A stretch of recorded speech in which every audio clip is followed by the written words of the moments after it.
Hello everyone, this is Wit and Sensitivity, and in this video I'm going to present you a manual of how to learn a language. This is a book by Elias Canetti called the Gerettete Zunge, which English translates as the tongue set free. I don't know if I would have translated it exactly this way because written also in English doesn't only mean like set free and free, but also to save. And there's this double meaning also in the book itself of not only letting free but also saving.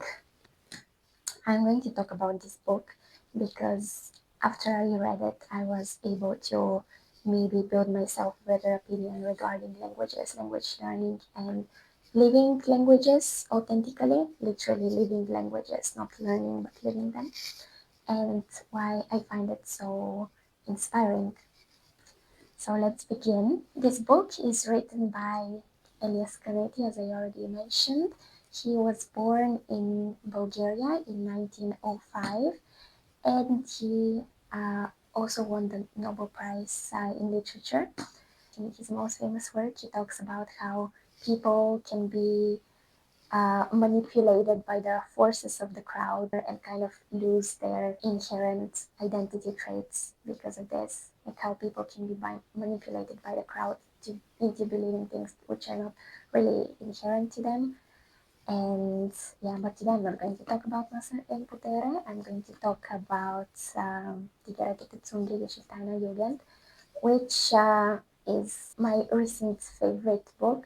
It's a beautiful read, and it's really something that stays with you for a very long time. And I think that I will reread this book after some months or years because I'm not sure I was able to grasp everything that I wanted. It requires a lot of concentration. It's a very slow read, also. You cannot just take it and finish it and read it. It requires time for it to get into you. I am talking about it just from having read it one time, and I would say that's not enough in order to grasp everything from the book. But yeah, maybe I'll make another video when I read it a second time. Anyways, today I'm talking about how to live languages, right? And I'm going to explain why for me this is a manual on how to read languages. This book is a linguistic autobiography, which means that it's an autobiography from the point of view of different languages and cultures. Elias Canetti, when he was still a child, he moved to different countries and used many different languages.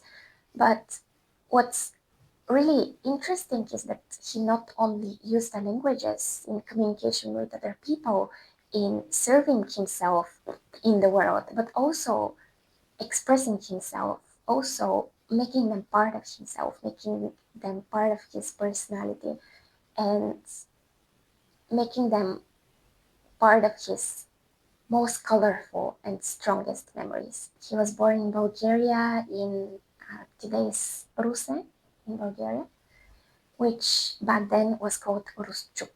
And he describes it as one of the most vivid and colorful cities that you can ever find, where people spoke 8, 9 languages, and knowing many languages was considered something normal.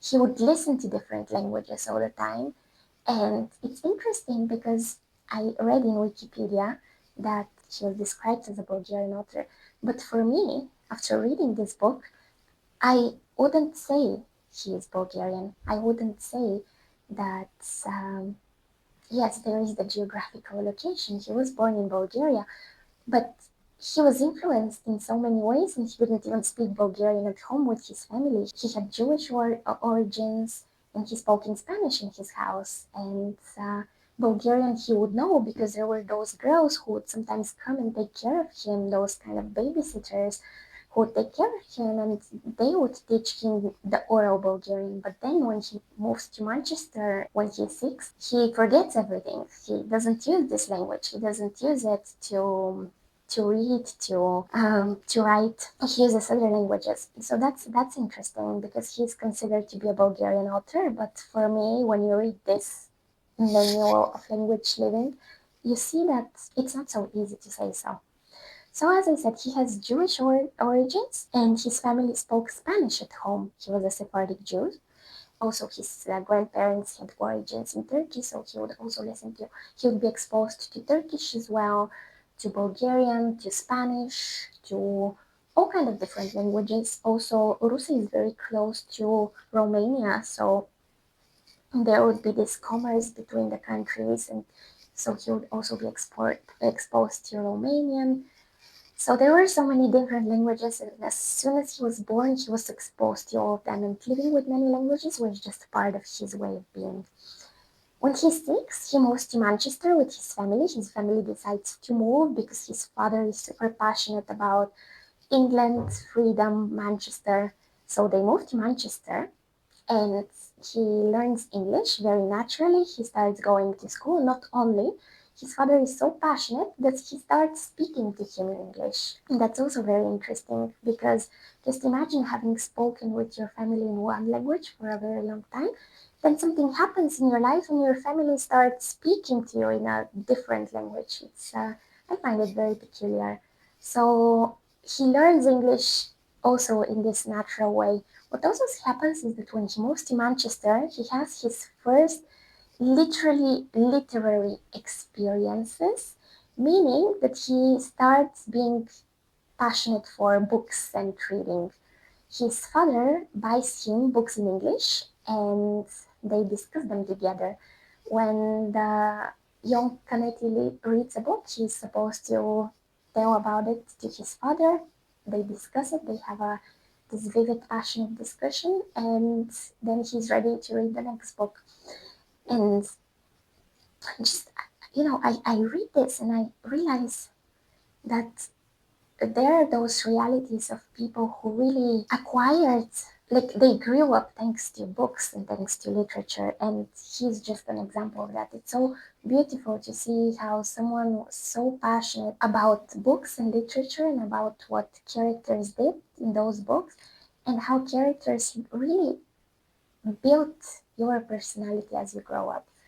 And as I say again, it's really living through languages because when he moves, he doesn't think, oh, now I have to learn English because one day, you don't think in this practical way.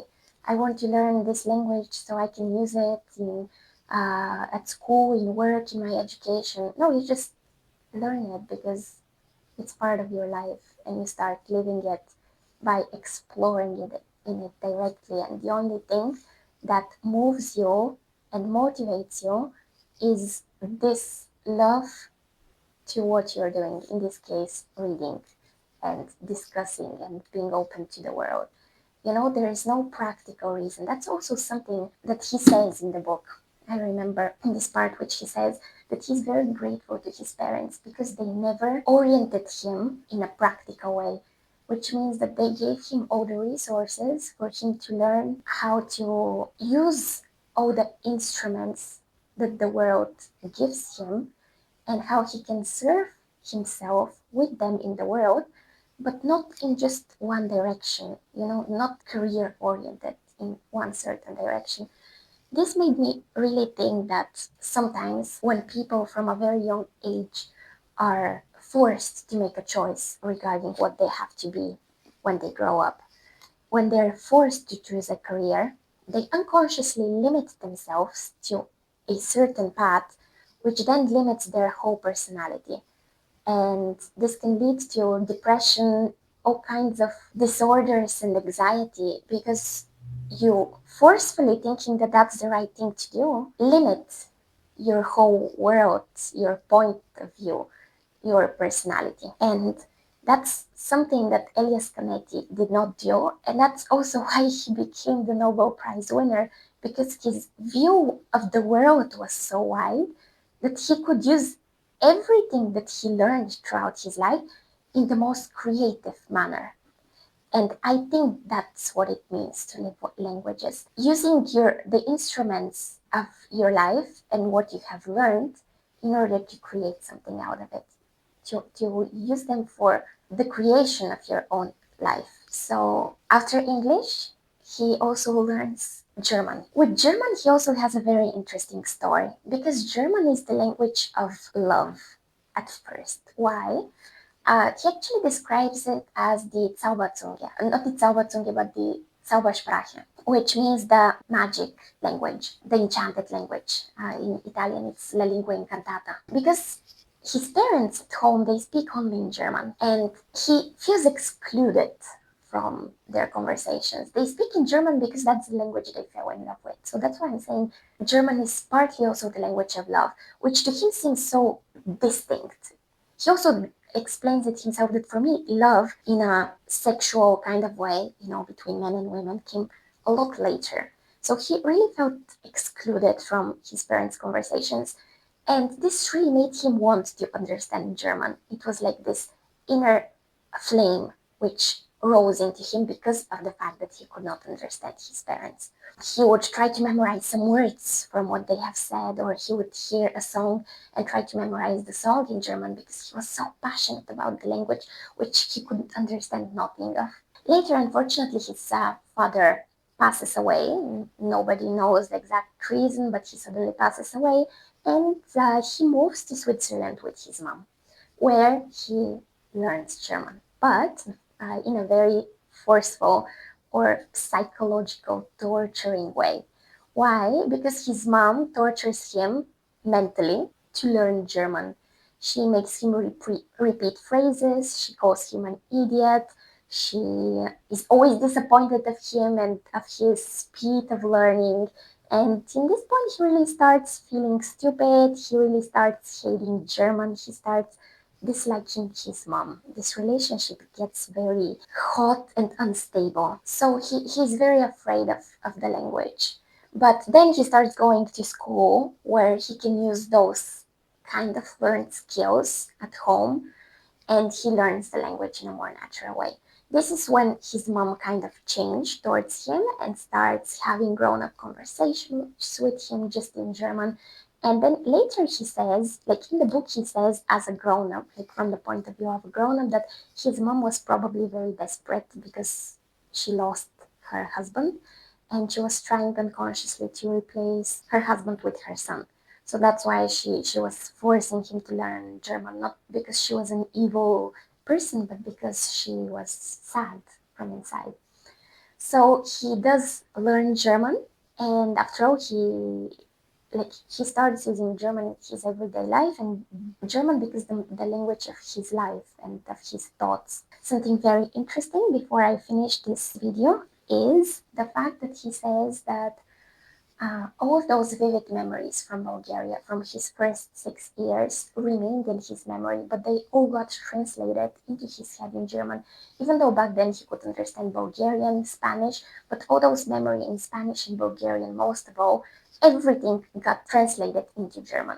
So all those vivid memories stayed, everything, because they were so wild and alive in him. And as he says, they continued to nurture me for the last 60 years, those memories in Bulgaria. But everything got translated into my head in German because he is living German after all. When he moves and he starts writing and using German with the people that he loves, with the literature, he starts living German. So the languages get translated into German. So that's it. That was the video, and that's the book, Die gerettete Zunge. I hope you liked it. I really recommend you take a look at the book. It's very, as I said, it's a long read, but it's really worth it. And if you want to know how to approach languages in a more authentic way, then yes, definitely have a look at this book. Thank you so much for listening, and see you next time.